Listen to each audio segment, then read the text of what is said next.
はじめまして、私の名前はサンジデイスラメヒクです。日本で9年間住んでました。今そこで高校を卒業して今バングラで家族と一緒に健康にいい食べ物を売っています。バングラではআমার নাম সারা ইসলাম। আমি ইংলিশে অনার্স কমপ্লিট করেছি সেন্ট্রাল উইমেন্স ইউনিভার্সিটি থেকে। এখন মাস্টার্সের জন্য অ্যাপ্লাই করব। পড়াশোনার পাশাপাশি রাস্তায় দাঁড়িয়ে কাজ করছি, ধোসা বানাচ্ছি, মানুষকে নিরাপদ খাবারের ব্যবস্থা করে দিচ্ছি। আমি ছোট থেকে বড় হয়েছি জাপানে। ওইখানে লাইফস্টাইলটা হচ্ছে গিয়ে স্টুডেন্টসরা 10th এর পর থেকে ওদের জব করার পারমিশন দিয়ে দেয়। তো আমারও লাইফস্টাইল ওইরকমই ছিল। তো বাংলাদেশে আসার পর আমার খাওয়ার নিয়ে অনেক সমস্যা হয়েছে। আমি 3 মাসের মতো অসুস্থ ছিলাম। 3 মাসের মতো অসুস্থ থাকার পর সে বাবাকে বলে যে জাপানের খাদ্য ব্যবস্থা এত ভালো, তো বাংলাদেশের পরিবেশ এরকম কেন? পরে আমরা সবাই একসাথে ডিসকাস করি যে আমরা বাসায় যেহেতু নিরাপদ খাদ্য পাচ্ছি, তো আমরা সেটা নিয়ে কাজ করছি না কেন? বাংলাদেশে আসার পর আমি জানতে পারি যে আমাদের যে সংগঠনটা ছিল জাগমনো, সেটা বন্ধ হয়ে গেছে। ব্যাপারটা আমার কাছে ভালো লাগে না। আর আমারও যে ইস্যুস ছিল, আমার যে কথা ছিল যে বাংলাদেশে নিরাপদ খাবার নিয়ে, হাইজিনিক খাবার নিয়ে, তো এইসব নিয়ে আমি কথা বলছি। এটা নিয়ে আমার এমনি ইচ্ছে হয়েছিল যে আমি বাংলাদেশের জন্য কিছু একটা করার চেষ্টা করব।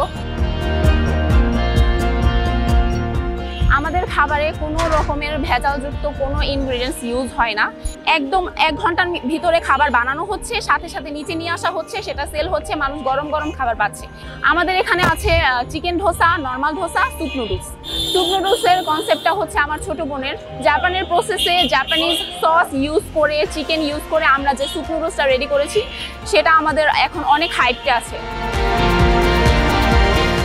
আমি অলরেডি একটা জব করি, আমার তো কোনো প্রয়োজন ছিল না এটা করার, বাট আমি করতেছি আমার থেকে যাতে এখনকার যে ইয়াং জেনারেশন আমার থেকে যাতে একটু হলেও ইন্সপায়ার হতে পারে যে আমি একটা জব করতেছি, এই জব করার সত্ত্বেও আমি বাংলাদেশে এসে স্ট্রিট ফুড সেল করতেছি। আমার কোনো দ্বিধাবোধ কাজ করেনি। আর আমি তো দেখতেছি যে রাস্তাঘাটে অনেকেই ছোট বড় কাজ করতেছে, কিন্তু আমার কোনো দ্বিধাবোধ আসেনি। শিক্ষার জায়গায় শিক্ষা বাধ্যতামূলক, কাজও কিন্তু বাধ্যতামূলক। তোমরা যখন স্বাধীনতা আনার জন্য রাস্তা নামছো, তো তোমাদেরকে আরেকবার রাস্তা নামতে হবে। সেটা হবে নিরাপদ খানা এবং বেকারদের জন্য কর্মসংস্থান। তোমরা এডুকেটেডরা যখন রাস্তা নামে কাজ করবা, তখন অন্য বাচ্চারা এটা উৎসাহিত হবে এবং তোমাদের দেখে তারাও কাজ করবে।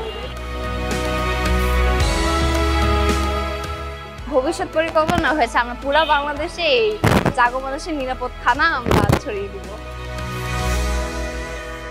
এমন ভিডিও দেখতে ভিজিট করুন prothomalo.com/video, ফলো করুন প্রথম আলোর ফেসবুক পেজ এবং সাবস্ক্রাইব করুন প্রথম আলোর সবগুলো ইউটিউব চ্যানেল।